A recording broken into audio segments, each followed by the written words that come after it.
Sri Gayatri Tours and Travels, a leading Kailash Manas Sarovar tour operator. హిందువులు ఎక్కువగా ఈ కైలాస మానస సరోవర్ యాత్రకి వెళ్ళాలని ఒక లైఫ్ టైం అచీవ్మెంట్గా భావిస్తారు. ముక్కోటి దేవతలు సైతం ఆనందాన్ని, రమణీయతని పొందేటువంటి ప్రదేశం ఏదన్నా ఉంది అంటే అది కేవలం కైలాసగిరి అనేటువంటిది మాత్రమే అని చెప్తూ వస్తాం. హైదరాబాద్ నుంచి బయలుదేరితే కైలాసగిరికి వెళ్ళి తిరిగి వచ్చేంత వరకు అన్ని కూడా ఫ్లైట్లు, హెలికాప్టర్లు, ఏసీ బస్సులు, కాబట్టి చాలా ప్రశాంతం కైలాస యాత్ర చేసుకోవచ్చు. అన్ని యాత్రల కంటే కూడా సులువైన మార్గము, సులభమైన మార్గంలో కైలాస యాత్రను చేయొచ్చు. కాబట్టి అంటే ఆల్మోస్ట్ ఎన్ని డేస్ ఉంటుండొచ్చండి? బై రోడ్ వెళ్తే మనకు 18 డేస్ పడితే, బై హెలికాప్టర్ రోడ్లు వెళ్తే కేవలం మనం 9 nights 10 daysలోనే యాత్ర చేసుకుని వచ్చేసేయచ్చు.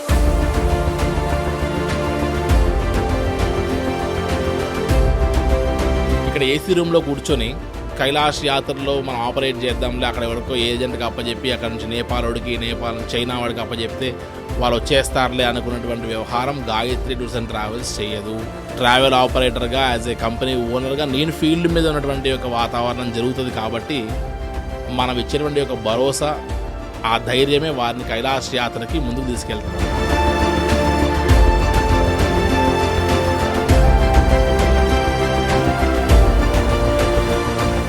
ఐడ్రీమ్ ప్రేక్షకులకు నమస్కారం. Sri Gayatri tours and travels, ఈ పేరు వినగానే మనకేం గుర్తొస్తుంది? కైలాస్ మానస సరోవర్ యాత్రకు సంబంధించి ఒక గుర్తింపు పొందిన సంస్థగా మనకి గాయత్రి టూర్స్ అండ్ ట్రావెల్స్ గుర్తొస్తుంది. 2025లో 2 తెలుగు రాష్ట్రాల నుంచే కాకుండా తమిళనాడు, కర్ణాటక నుంచి కూడా ఎంతోమంది యాత్రికులను కైలాస్ మానస్ సరోవర్ యాత్రకు తీసుకువెళ్ళి అగ్రగామిగా గుర్తింపు పొందింది. మరి 2026లో కైలాస్ మానస సరోవర్ యాత్ర చేయాలంటే ఎలాంటి ఫార్మాలిటీస్ ఉంటాయి, ఈ డాక్యుమెంటేషన్ కావచ్చు అండ్ నియమ నిబంధనలు కావచ్చు ఎలా ఉంటాయి, ఇవన్నీ కూడా తెలుసుకుందాం. మనతో పాటు Sri Gayatri tours and travels అధినేత శ్రీ భరత్ శర్మ గారు ఉన్నారు, మాట్లాడదాం. నమస్తే అండి. నమస్తే అమ్మా. చాలా రోజుల తర్వాత వచ్చారు, ఏంటి గ్యాప్ కి రీజన్ ఏంటి? యాక్చువల్గా కైలాష్ అనేటువంటిది అంతా కూడా మళ్ళీ తిరిగి మనకు మార్చి నుంచి పర్మిట్, వీసాస్ అన్ని కూడా అప్లై అవ్వడం జరుగుతూ ఉంటుంది. కాబట్టి సో సీజన్ అంతా ఇప్పుడే కదమ్మా మొదలవ్వాల్సింది, కాబట్టి కొద్దిగా గ్యాప్ వచ్చింది తల్లి, అంతే. ఓకే, సో అంటే సీజన్ ఉంటుందన్నమాట ఈ కైలాస్ మానస్ సరోవర్ యాత్రకి వెళ్ళాలి అని అంటే? ఎస్, డెఫినెట్గా అమ్మా. ఓకే, హిందువులు ఎక్కువగా ఈ కైలాస మానస్ సరోవర్ యాత్రకి వెళ్ళాలని ఒక లైఫ్ టైం అచీవ్మెంట్గా భావిస్తారు.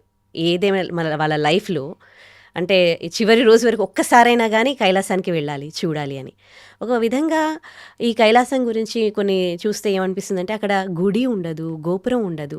అసలు ఈ కైలాసం అనేది ఎక్కడ ఉంటుంది? ఎస్ అమ్మ, ముందుగా ఐడ్రీమ్ ప్రేక్షకులకు నమస్కారం.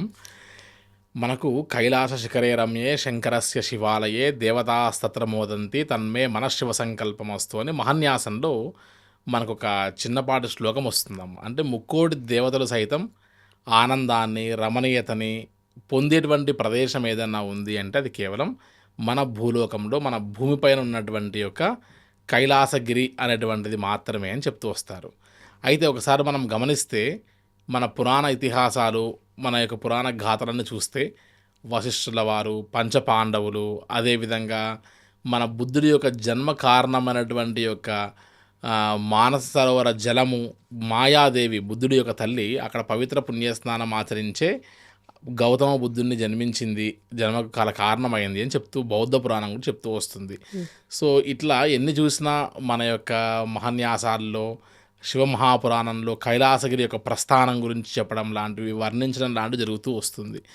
సో మన యొక్క ఆదిశంకరాచార్యుల వారు చతురామ్నాయ పీఠాలని స్థాపించడానికి మనకు ఈ కైలాసగిరి దగ్గర నుండే, మానసరోవరం దగ్గర నుండి అభిషేకం చేసుకుని వచ్చి ఈ 4 పీఠాల్లో మనకు సంబంధించినటువంటి యొక్క ఈ శివలింగాలను తీసుకుని వచ్చి 4 పీఠాలు తూర్పు, పడమర, ఉత్తర, దక్షిణంలో పీఠాలను కూడా ఎస్టాబ్లిష్ చేయడం జరిగింది. ఆధ్యాత్మిక అద్వైతాన్ని వారు ప్రచారం చేయడానికి అన్నటువంటి వ్యవహారం చెప్తూ వస్తున్నారు.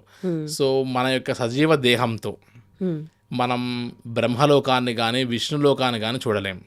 కానీ ఈ దేహంతో, మన యొక్క శరీరంతో, మన కంటితో సాక్షాత్తు శివపార్వతుల యొక్క నివాసమై ఆవాసమైనటువంటి కైలాసగిరిని మాత్రం మనం దర్శించి తరించేటువంటి ఒక అద్భుతమైనటువంటి ఒక అవకాశం కేవలం మానవుడికి మాత్రమే దక్కుతుంది అని చెప్పడంలో అసలు అతిశయోక్తి లేదు అని చెప్పచ్చు.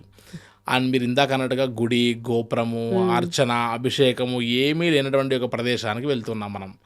సహజంగా మనం గమనిస్తే 12 జ్యోతిర్లింగాలు ఎక్కడికి వెళ్ళినా శివలింగ ఆకారంలో స్వామివారిని దర్శిస్తాం. అక్కడ యొక్క విశేషతను బట్టి భస్మహారతి, స్పర్శ దర్శనమా, అభిషేకమా అలాంటి వ్యవహారాన్ని చేసుకొని వస్తాం.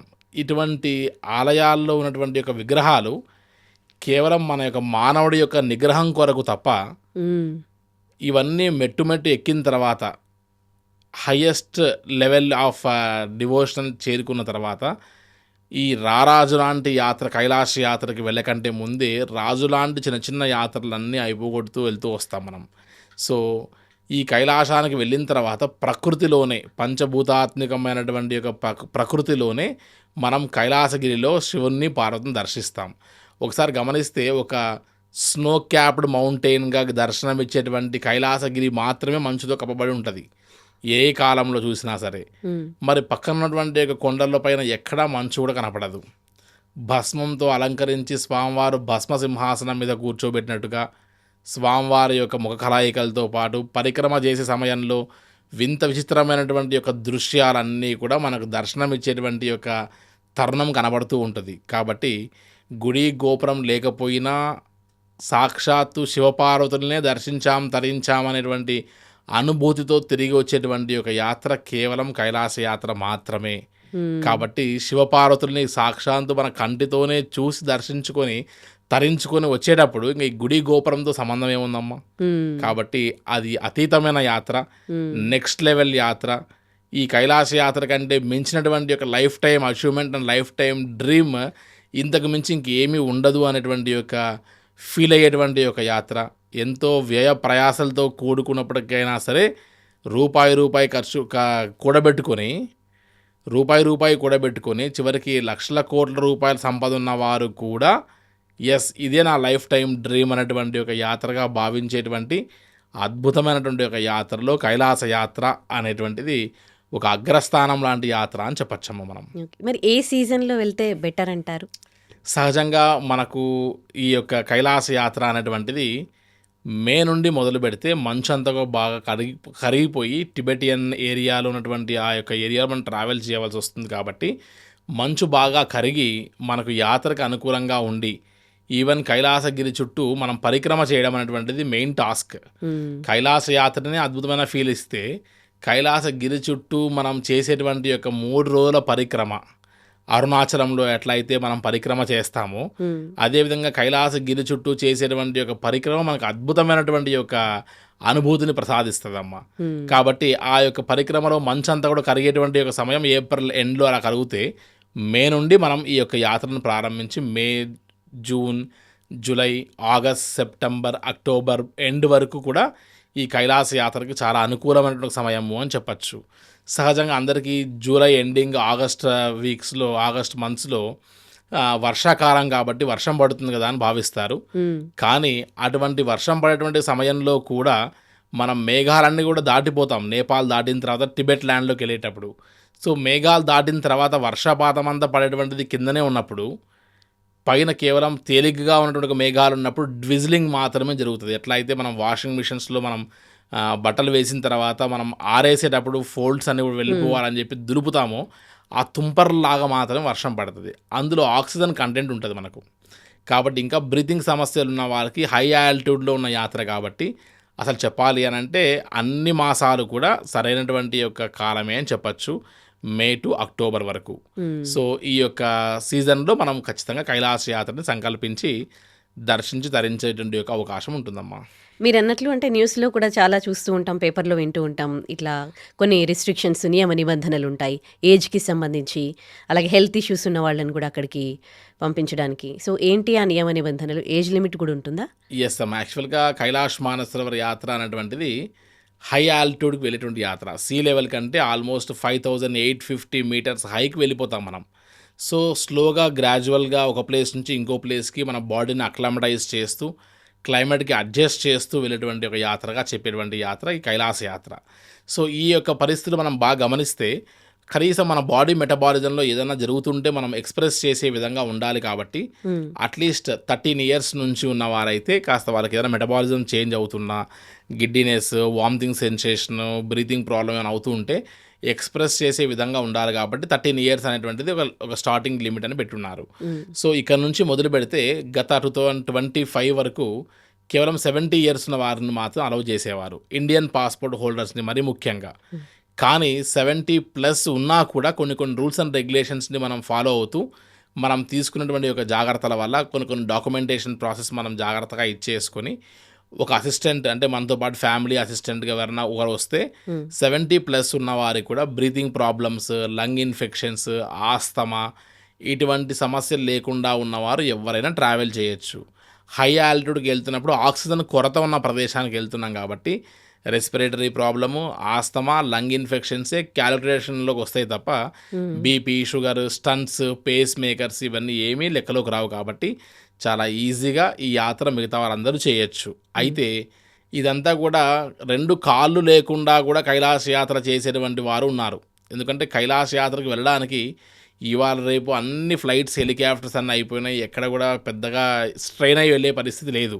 కానీ బ్రీతింగ్ ప్రాబ్లం లాంటి వ్యవహారాలకి మన యొక్క బాడీ ఫిజికల్గా, మెంటల్గా మన యొక్క సబ్కాన్షియస్ మైండ్ని మనం ట్యూన్ చేసుకోవాలి. కాబట్టి సహజంగా 3 to 4 months ముందే, అంటే మనం మే, జూన్ సంకల్పించాము అంటే మనం మార్చి నుండే సంబంధించినటువంటి యొక్క డాక్యుమెంటేషన్ ప్రాసెస్ ఒకవైపు చేసుకుంటూనే మనం ఖచ్చితంగా బ్రీతింగ్ ఎక్సర్సైజెస్, ప్రాణాయామము, అదేవిధంగా లాంగ్ వాక్ చేసేటప్పుడు నోరు తెరవకుండా క్లోజ్డ్ మౌత్తో వాక్ చేయడం వల్ల లంగ్ ఎక్స్పాన్షన్ జరగడము, కుదిరితే ఇంకా స్విమ్మింగ్ లాంటివి ఏమైనా చేస్తూ ఉంటే కూడా లంగ్ ఎక్స్పాన్షన్ జరుగుతూ ఉంటుంది.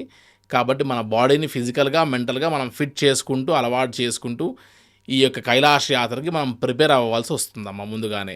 మీకు అంటే Sri Gayatri tours and travels ద్వారా ఇట్లా 70 అబోవ్ వాళ్ళని తీసుకెళ్తూ ఉన్నారు, హెల్త్ ఇష్యూస్ వాళ్ళని తీసుకెళ్తూ ఉన్నారు. ఇది ఒక విధంగా ఛాలెంజింగే కదండి, ఎందుకు రిస్క్ తీసుకుంటున్నారు? సహజంగా కైలాష్ మానసరోవర్ యాత్ర అనేటువంటి యాత్రకి 70+ ఉంటేనే వారికి బ్రీతింగ్ ప్రాబ్లం వస్తుందని కానీ 20-30 ఏజెస్లో ఉన్నటువంటి వారికి బ్రీతింగ్ ప్రాబ్లం రాదు అనేటువంటిది ఎక్కడా ఉండదు. ఎందుకు అంటే సబ్కాన్షియస్ మైండ్లో ఫోబియా ఉన్న వారికి సహజంగా హై ఆల్టిట్యూడ్ సిక్నెస్ వస్తుంది. గత సంవత్సరంలో 74-75 సంవత్సరాలు ఉన్నటువంటి సింగిల్ ట్రావెలింగ్ పేరెంట్స్ కూడా ఒక పోనీ తీసుకుని, ఒక పోటర్ సహాయం తీసుకుని మన యొక్క టీం యొక్క సహకారంతో కైలాస యాత్ర పరిక్రమ 3 రోజులు చేశారు. సో ఇక్కడ ఏజ్ ఫ్యాక్టర్ అనేది ముఖ్యం కాదు. 70+ ఉన్నా, ఈవెన్ 20-30sలో ఉన్న మీలాంటి ఏజ్లో, నాలాంటి ఏజ్లో అయ్యో కైలాస యాత్ర అంటే ఏదో భయంకరమైనటువంటి ఒక యాత్ర అని, ఈ యాత్రకు వెళ్తే అసలు తిరిగి రారని, అక్కడికి వెళ్తే చనిపోతారని ఇటువంటి అపోహలు ఏవైతే చెప్పుకుంటూ వస్తున్నారో దీనివల్ల భయంతోనే సగం ఇక్కడే మనం కుంగిపోతూ వస్తాం. కాబట్టి ఆ భయాన్ని వదిలేసి ఏదైనా సరే ప్రతి అడుగులో శివనామస్మరణ తప్ప వేరేటువంటిది ఏది లేదు. కైలాస యాత్ర చేయవలసిందే. కైలాస యాత్ర యొక్క పరిక్రమ కూడా నా లైఫ్లో కంపల్సరీ చెయ్యాలి అనేటువంటి యొక్క ఫైనల్ అచీవ్మెంట్ పెట్టుకొని వెళ్ళిన వారికి ఏది జరగదు. కేవలం సబ్కాన్షియస్ మైండ్ ట్రీట్మెంట్ మాత్రమే అమ్మ ఇదంతా కూడా. సో కైలాస యాత్ర లాంటి ఈజియెస్ట్ యాత్ర నా సర్వీస్లో ఇంకోటి లేదు అని చెప్పచ్చు. చార్ధామ్ అంటే కష్టమైన యాత్ర ఇంకో యాత్ర ఉంటుంది. ఎందుకంటే ప్రతి దగ్గర ఒక ధామ్ నుంచి ఇంకో ధామ్ నుంచి ఇంకో ధామ్ వెళ్ళేటప్పుడు యమునోత్రి, గంగోత్రి, కేదార్, బద్రీ వెళ్ళేటప్పుడు అన్నీ బై రోడ్లో వెళ్ళుకుంటూ వచ్చేటువంటిదే. లోయలు, కొండలు, ఉత్తరాఖండ్ ప్రాంతంలో ట్రావెల్ చేయాలి. అలానే అమర్నాథ్ యాత్ర అంత డేంజరస్ యాత్ర కూడా లేదు అని చెప్పచ్చు. ఎందుకంటే అమర్నాథ్ యాత్రలో మనం చిన్న లోయ ప్రాంతంలో, చిన్న అడుగుజాడల్లో, ఇంతే చిన్న ఇరుకైన ప్రదేశంలో వెళ్ళే గుర్రము, వచ్చే గుర్రము, వెళ్ళే డోలి, వచ్చే డోలి, వెళ్ళే మనిషి, వచ్చే మనిషి, ఇన్ని యాక్టివిటీస్ చిన్న దారి జరుగుతూ వస్తాయి. ఎక్కడన్నా కాలు జారే గుర్రం కాస్త జారినా సరే మనం ఏమి కూడా చేయలేని పరిస్థితి. ఇంతటి క్లిష్టమైన పరిస్థితి కైలాస యాత్రలో ఎక్కడుంది?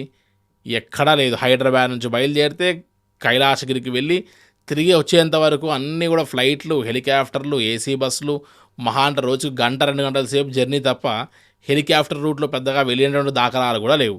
కాబట్టి చాలా ప్రశాంతం కైలాస యాత్ర చేసుకోవచ్చు. అన్ని యాత్రల కంటే కూడా సులువైన మార్గము, సులభమైన మార్గంలో కైలాస యాత్రను చేయొచ్చు. కాబట్టి ఒకప్పుడు కష్టంగా ఉండేదేమో కానీ ఈరోజు ఒళ్ళు అలవకుండా కైలాస యాత్రకి వెళ్ళి వచ్చేటువంటి ఒక వ్యవహారాలు ఉన్నాయి. ఇందులో ఎక్కడ కూడా రిస్క్ ఫ్యాక్టర్ ఏజ్ని బేస్ చేసి ఉండదమ్మా. ఒకవేళ వస్తే రిస్క్ ఏమైనా వచ్చిందనుకోండి, అప్పుడు అంటే రెస్క్యూ పరంగా మీరు మీ గాయత్రి టూర్స్ అండ్ ట్రావెల్స్ నుంచి ఎట్లాంటి జాగ్రత్తలు తీసుకుంటారు? ఇప్పటివరకు అయ్యింది అలాంటివి ఏమైనా? చాలా పర్ఫెక్ట్ క్వశ్చన్ అడిగారమ్మా మీరు. యాక్చువల్గా కైలాష్ యాత్రకి సహజంగా నాలాంటి ఏజ్ ఫ్యాక్టర్లో ఉండి ఈవెన్ మీలాంటి ఏజ్ ఫ్యాక్టర్లో ఉన్న వారికి కూడా లైట్గా తక్లాకోట్ అనే ప్లేస్కి వెళ్ళిన తర్వాత హై ఆల్టిట్యూడ్ సిక్నెస్ వల్ల ఒక అరగంటో గంటో హెడ్ఏకో లైట్గా వామిటింగ్ సెన్సేషన్ గిడ్డినెస్ లాగా వచ్చే అవకాశాలు ఉంటాయి ఒక స్థాయి వరకు. అది ఎవరికి వస్తాయి? 100లో ఒక 10% అంటే ఒక 10 మందికి మాత్రమే హెడ్ఏక్స్ వస్తాయి. ఎవరైతే ముందుగానే బ్రీతింగ్ ఎక్సర్సైజెస్ లాంటివి చేసి ఫిజికల్గా మెంటల్గా ఫిట్గా లేరో వారిని టచ్ చేస్తాయి. అటువంటి వారికి మనం డయామాక్స్ అని ఒక టాబ్లెట్, ఆయుర్వేదంలో కొన్ని మెడిసిన్స్ ఉన్నాయి. అటువంటి మెడిసిన్స్ మనం ఇస్తే వారికి అసలు ఎటువంటి ప్రాబ్లం లేకుండా సెట్ అయిపోతారు. ఈవెన్ దో ప్రాబ్లమ్స్ వచ్చినప్పుడు ఆ ప్లేస్ నుండి మొదలు పెడితే even end of the Kailash parikrama అంతా పూర్తయి తిరిగి వచ్చేంత వరకు మనం రెస్క్యూ ఆపరేషన్స్ని క్యారీ చేసే ఒక టీం సపరేట్గా ఉంటుంది గ్రూప్తో పాటు. వారికి ఆక్సిజన్ సిలిండర్స్, గమ్మో బ్యాగ్స్, హై ఆల్టిట్యూడ్లో ఎటువంటి ప్రాబ్లమ్స్ వచ్చినా సరే ట్రీట్ చేసేటువంటి నాలెడ్జ్తో ఉన్నటువంటి ఒక టీం అదంతా కూడా. వారందరూ హిల్ ఏరియాస్లో వాటిలో ట్రెక్కింగ్స్కి ఎక్స్పీరియన్స్డ్ పర్సన్స్ని మనం రిక్రూట్ చేసుకుంటాం మనం. కాబట్టి ఎక్కడ ఏ ఇబ్బంది లేకుండా చాలా ప్రశాంతంగా కైలాష్ యాత్రకు తిరిగి రావచ్చు. లాస్ట్ ఇయర్ ఒక 800 చిల్లర మందిని కైలాష్ యాత్ర తీసుకెళ్తే కేవలం ఒకే ఒక ఇన్సిడెంట్ హై ఆల్టిట్యూడ్ వల్ల ఇబ్బంది పడేటువంటి వారిని చూసాం. ఒక 2-3 రోజులు వారిని హాస్పిటలైజ్ చేసుకుంటూ జాగ్రత్తగా వారిని ఫస్ట్ డే పరిక్రమ వరకు కూడా తీసుకొచ్చాం. ఇబ్బంది పడిన ప్రతిసారి కూడా హాస్పిటలైజ్డ్ కాస్త ఆక్సిజన్ అవి ఇచ్చుకుంటూ జాగ్రత్తగా వారి యొక్క డ్రీమ్ని ఫిల్ఫిల్ చేసి ప్రశాంతంగా హైదరాబాద్ తీసుకువచ్చినటువంటి దాఖలాలు కూడా ఉన్నాయి. ఇంతవరకు రిస్క్ ఫ్యాక్టర్గా అయ్యో ఇది ఒక మచ్చ మా మీద మిగిలిపోయి ఉంది, ఇలా ఒక కస్టమర్కి ఇబ్బంది అయ్యింది అనేటువంటి ఒక ఫ్యాక్టర్ మా ఎక్స్పీరియన్స్లో ఎక్కడ చూడలేదు అండ్ మేము కూడా అనుభవించలేదమ్మా ఇక్కడ కూడా. Right, nice. ఇకపోతే డాక్యుమెంటేషన్ ప్రాసెస్ అంతా ఎట్లా ఉంటుంది? ఇండియన్ పాస్పోర్ట్ హోల్డర్స్ అనుకోండి, వాళ్ళకి ఎట్లా ఉంటుంది? ఒకవేళ ఎన్ఆర్ఐలు అనుకోండి, వాళ్ళకి ఎట్లా ఉంటుంది? అన్నీ మీరే చూసుకుంటారా? ఎస్ అమ్మా, యాక్చువల్గా కైలాష్ మానసరోవర్ యాత్ర అనేటువంటి యాత్ర ఒకప్పుడు మన భరతవర్షము, మన భరతఖండము, మన జంబూ ద్వీపంలోనే ఉండేది. ఆ తర్వాత భౌగోళికంగా టిబెట్కి వెళ్ళిపోవడము, టిబెట్ తర్వాత చైనా ఆక్యుపై చేయడము. సో ఇవాళ మన పరిస్థితి ఎలా ఉంది అంటే మనం ఖచ్చితంగా చైనీస్ యొక్క పర్మిట్, చైనీస్ యొక్క వీసా, అది కూడా గ్రూప్ పర్మిట్, గ్రూప్ వీసా తప్ప మన ఇండియన్స్కి ఎవరికి ఇండివిజువల్గా వీసాస్ ఇచ్చేటువంటి యొక్క పరిస్థితి ఎట్టి పరిస్థితిలో కైలాష్ యాత్రకు లేదు. కాబట్టి అది కూడా ఒక ట్రావెల్ ఆపరేటర్కే ఇస్తారు. కాబట్టి మాలాంటి ట్రావెల్ ఆపరేటర్ని ఎవరినో ఒకరిని టచ్ చేయండి కైలాష్ యాత్రకి మీ సొంతంగా వెళ్ళేటువంటి పరిస్థితి లేదు. కాబట్టి కైలాష్ యాత్ర అనేటువంటి దానికి మనం చైనీస్ వాడు పర్మిట్ అని వీసా తీసుకోవాలి. కాబట్టి వీసా అనే పదం వినంగానే మనకు ఖచ్చితంగా ఉండాల్సినటువంటిది ఏంటి? Passport compulsory. కాబట్టి అట్లీస్ట్ 1 year వ్యాలిడిటీతో ఉన్నటువంటి పాస్పోర్ట్ కలిగి ఉంటే ఇండియన్ పాస్పోర్ట్ హోల్డర్స్కి పర్మిట్, వీసాస్ ఇవన్నీ కూడా గాయత్రి టూర్స్ అండ్ ట్రావెల్స్ నుండే అన్నీ కూడా ఆపరేట్ చేయడం జరుగుతుంది. ఇండియన్ పాస్పోర్ట్ హోల్డర్స్కి ఎంబసీ ఆఫ్ ఢిల్లీలో మనకు స్టాంపింగ్స్ జరుగుతాయి అండ్ వీసా ప్రాసెసింగ్ అంతా కూడా చైనీస్ అథారిటీస్ అంతా పంపిస్తూ వస్తారు. కాబట్టి ఇక్కడ ఎక్కడ కూడా మనం ఫిజికల్గా ఎంబసీస్కి వెళ్ళి మనం అపియర్ అయ్యి స్టాంపింగ్స్ వేయించుకొని రావడం జరగదు. వ్యాలిడ్ పాస్పోర్ట్ ఉండగలిగితే డాక్యుమెంటేషన్ మనకు కావాల్సిన వీసా ఫామ్స్, తగిన ఫోటో సైజెస్తో కూడినటువంటివి కొన్ని రూల్స్ అండ్ రెగ్యులేషన్స్తో ఉన్నటువంటి ఒక సైజెస్తో ఉంటాయి. అవన్నీ ప్రొవైడ్ చేస్తే సింపుల్ డాక్యుమెంటేషన్ ప్రాసెస్ 5 నిమిషాల్లో కైలాష్ యాత్రకు కావాల్సిన డాక్యుమెంటేషన్ ప్రాసెస్ ఫిలప్ చేయొచ్చు మనం. సో అలా ఫిలప్ చేస్తే చాలా ప్రశాంతంగా యాత్రకు కావాల్సిన పర్మిట్ వీసాస్ అన్నీ మనమే చేయొచ్చు. బట్ మీరు అడిగినట్టుగా ఇండియన్ పాస్పోర్ట్ హోల్డర్స్ కాకుండా బయట దేశాల్లో మన వారు ఆల్రెడీ స్థిరపడిన వాళ్ళు ఉంటారు. అది యుఎస్లో కానీ, యూకేలో కానీ, జర్మనీ, సింగపూర్, మలేషియా, ఆస్ట్రేలియా ఇటువంటి దేశాల్లో ఉండి ఉంటారు. ఒక యుఎస్ పాస్పోర్ట్ హోల్డర్స్కి మాత్రమే చైనీస్ అథారిటీస్ ఎప్పుడు కూడా ఇంతవరకు వీసా, టూరిస్ట్ వీసా కానీ, ఆన్ అరైవల్ వీసా కానీ ఇవ్వడం నిరాకరించారు. ఒక యుఎస్ పాస్పోర్ట్ హోల్డర్స్కి మాత్రమే 4 days ముందే కాఠ్మండు వచ్చి ఎంబసీలో ఫిజికల్గా వారు అపియర్ అయ్యి వారి యొక్క పాస్పోర్ట్ సబ్మిట్ చేసి స్టాంపింగ్ వేయించుకొని ఆ తర్వాత కైలాష్ యాత్ర చేయాలనే రూల్ ఉంది ఒకటి. ఆ యుఎస్ పాస్పోర్ట్ హోల్డర్స్ అలా ముందుగే వచ్చి మళ్ళీ 4 days వేస్ట్ చేసుకొని మళ్ళీ ఈ యొక్క మార్గం గుండా కైలాష్ యాత్రకు 10 రోజులు వెళ్ళిన తర్వాత ఎక్కడున్న క్లైమేట్ బాగాలేకపోతే 1 day పెరిగిపోతే అక్కడ వారికి ఉద్యోగాలకి వాటికి ఇబ్బంది అవుద్దన్న ఉద్దేశంతో లాస్ట్ ఇయర్ ఏం చేశాం 2025లో అంటే ఒక దారెత్తికి వీరికి ఎంబసీలో అంటే వారు యుఎస్ కౌన్సిలేట్లోనే యుఎస్ ఎంబసీలోనే వెళ్ళి చైనీస్ టూరిస్ట్ వీసా తీసుకొని 3 months వ్యాలిడిటీ ఉంటుంది. అది తీసుకొని కైలాష్, మానసరోవర్ ఈ 2 వర్డ్స్ వాడకుండా సపరేట్ టర్మినాలజీతో వర్డ్స్ వాడి వారు వీసా తీసుకొని టూరిస్ట్ వీసా వారు కాఠ్మండు వచ్చి నెక్స్ట్ డే వెంటనే ఫ్లై అయ్యి నేపాల్గంజ్, సిమికోట్, హిల్సా ద్వారా అయినా సరే బై రోడ్ రూట్ మనం అక్కడ కాఠ్మండు నుంచి మొదలుపెట్టి మనం కీరోంగ్, సాగా అనేటువంటి ప్లేస్ నుండి కూడా మానసరోవరం ఎంటర్ కావచ్చు. సో ఇలా లాస్ట్ టైం ప్రాక్టికల్గా వర్కౌట్ చేసాం మనం. ఇలా కాకుండా యూకే పాస్పోర్ట్ హోల్డర్స్కి కానీ, సింగపూర్, మలేషియా, ఆస్ట్రేలియా ఈ అందరి పాస్పోర్ట్ హోల్డర్స్కి వారు కాఠ్మండు రాగానే వెంటనే స్టాంపింగ్ వేసి వీసా ఇచ్చేస్తారు. వారికి టైమింగ్ ఏం పెద్దగా టైం బాండ్ ఉండదు కాబట్టి ఈజీగా చేయొచ్చు. And permit and visa charges ఆన్లైన్లోనే మనం పే చేస్తాం. కాస్త కాస్ట్ ఇండియన్ పాస్పోర్ట్ హోల్డర్స్ కంటే వారికి డిఫరెన్షియేషన్ ఉంటుంది, కానీ ఈజీగానే ప్రాసెస్ అంతా జరిగిపోతుంది ఎటువంటి ఇబ్బంది లేకుండా. కొంతమంది పేరెంట్స్ ఇక్కడ ఉంటారు ఇండియాలో, కొంతమంది వారి యొక్క పిల్లలు అబ్రాడ్లో ఉంటారు. వాళ్ళ పిల్లలకి అయ్యో మా పేరెంట్స్ని కైలాష్కి తీసుకెళ్ళాలి అనేటువంటి ఇంటెన్షన్ ఉంటుంది. సో అటువంటి ఆలోచన ఉన్నవారు కూడా అక్కడ నుంచి వారు ఇక్కడ నుంచి వీరు ఏకకాలంలో ట్రావెల్ చేసి కాఠ్మండు వరకు వారు వచ్చిన తర్వాత ఇక్కడ నుండి వారిని కూడా క్లబ్ చేసి మనం త్రూఅవుట్ ది యాత్ర కలిసి కూడా యాత్ర చేయించవచ్చమ్మా. మనం చాలా రకాల రూట్లు ఉండొచ్చు కదా అక్కడ వెళ్ళడానికి. మీరు తీసుకెళ్లే రూట్ ఏంటి, ఏది బెస్ట్ అసలు? ఎస్ అమ్మా, యాక్చువల్గా సహజంగా కైలాష్ మానసరోవర్ యాత్ర అనగానే అందరికీ ఒక 3 మార్గాలు దృష్టిలో ఉంచుకోవాల్సిన పరిస్థితి ఉంది. ఒకటి, అందరి మైండ్లలో ఈ కాలం ఉన్నటువంటి యొక్క మీడియా ప్రచారాల వల్ల లిపులేక్ పాస్ నుండి ఏదో ఇండియన్ గవర్నమెంట్ కొత్త రోడ్డు వేసేసిందట, సో మనం వీసా పర్మిట్ ఏం లేకుండా మనం డైరెక్ట్గా మానసరోవరం వెళ్ళిపోవచ్చట అండ్ అపోహలో ఉన్నారు. అది ఏది కాదు. యాక్చువల్గా మినిస్ట్రీ ఆఫ్ ఎక్స్టర్నల్ అఫేర్స్ అనేటువంటి ఒక సంస్థ సంబంధించినటువంటి ఈ యొక్క central government of India operate చేసేటువంటి కైలాష్ గ్రూప్స్ ఒకటి చేస్తాయి. అది కేవలం లక్కీ డ్రా ద్వారా మాత్రమే తీసుకుంటారు. సో వైఫ్ అండ్ హస్బెండ్ వేస్తే వైఫ్కే రావచ్చు, హస్బెండ్కే రావచ్చు.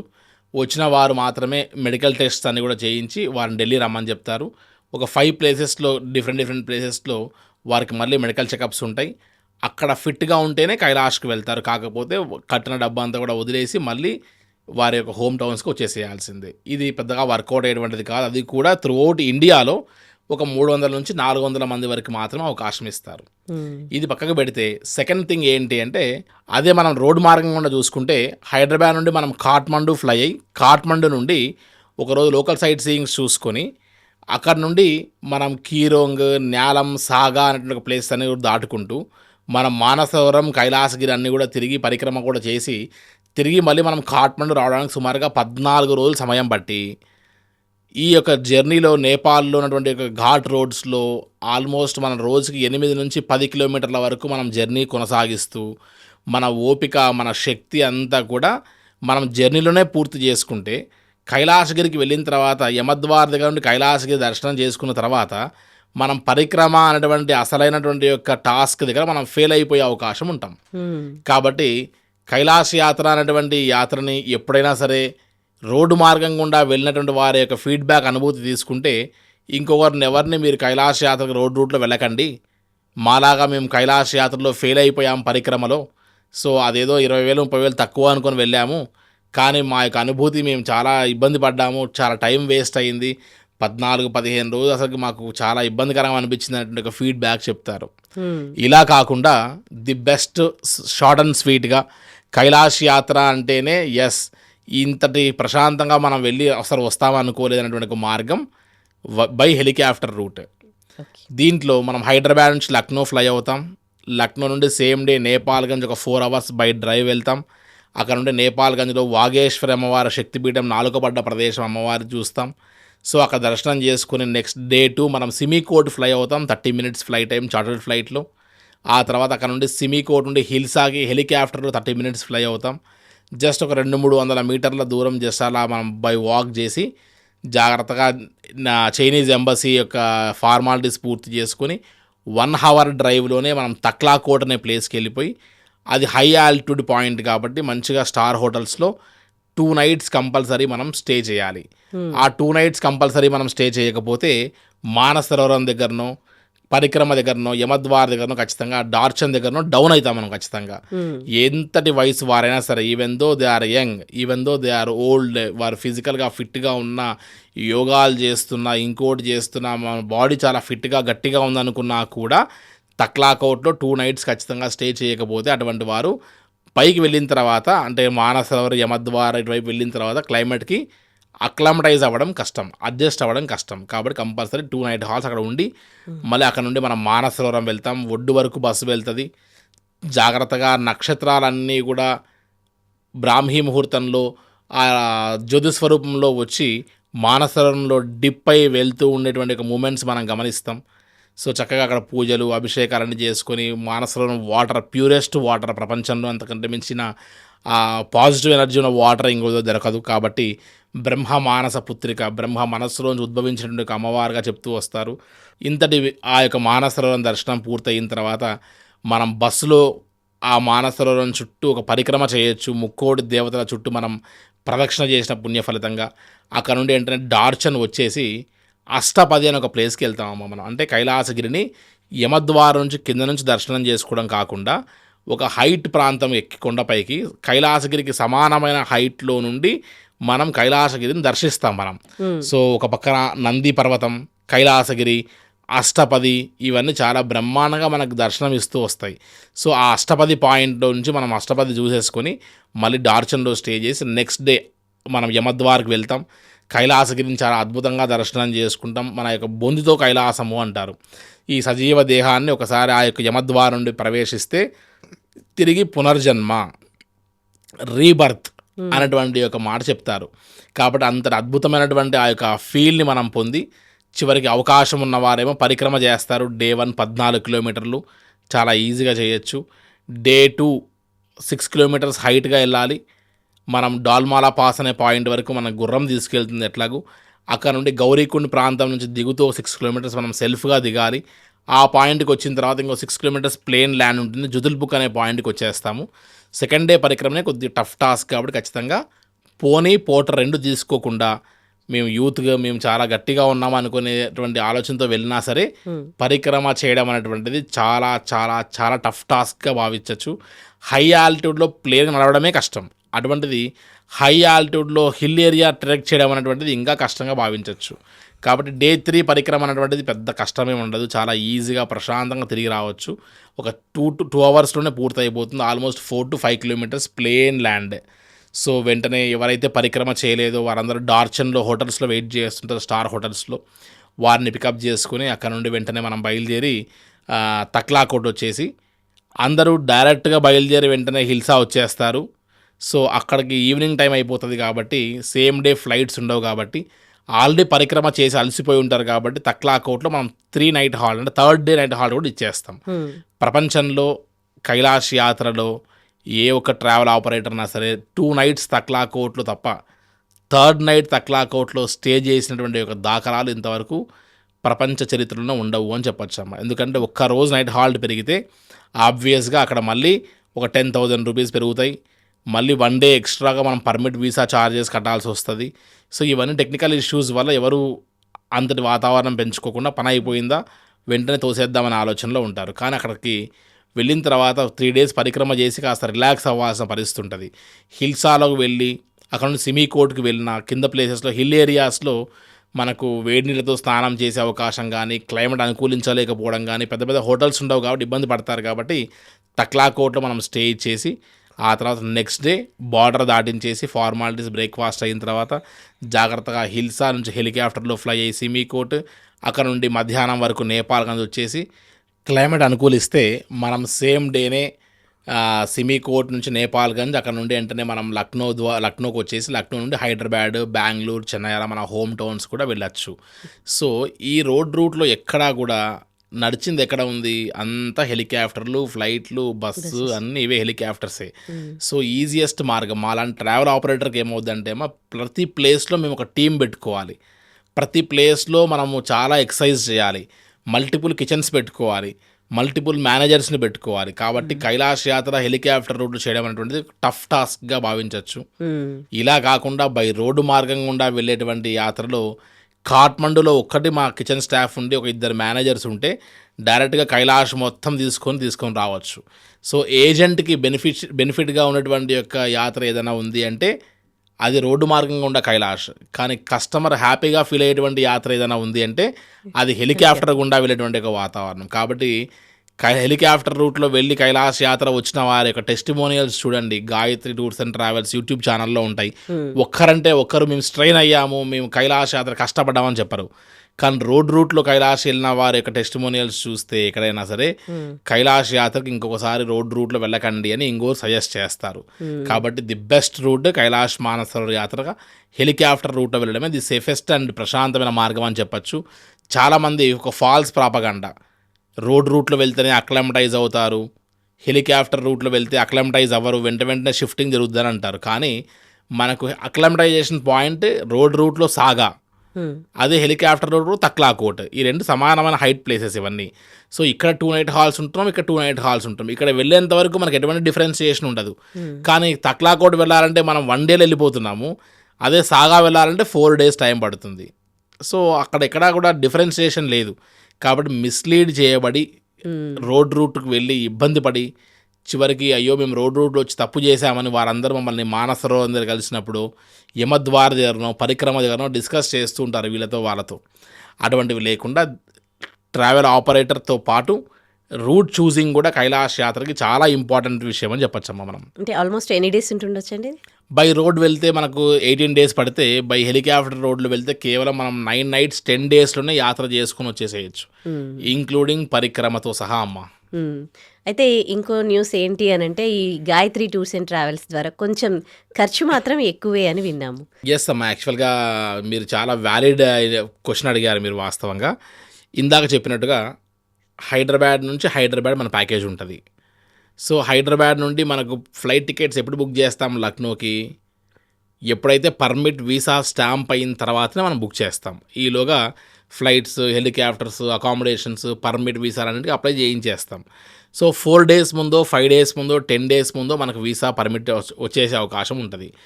అది రాంది ఫ్లైట్ టికెట్ ముందే బుక్ చేసేస్తే పోస్ట్పోన్మెంట్ అవుతుంది.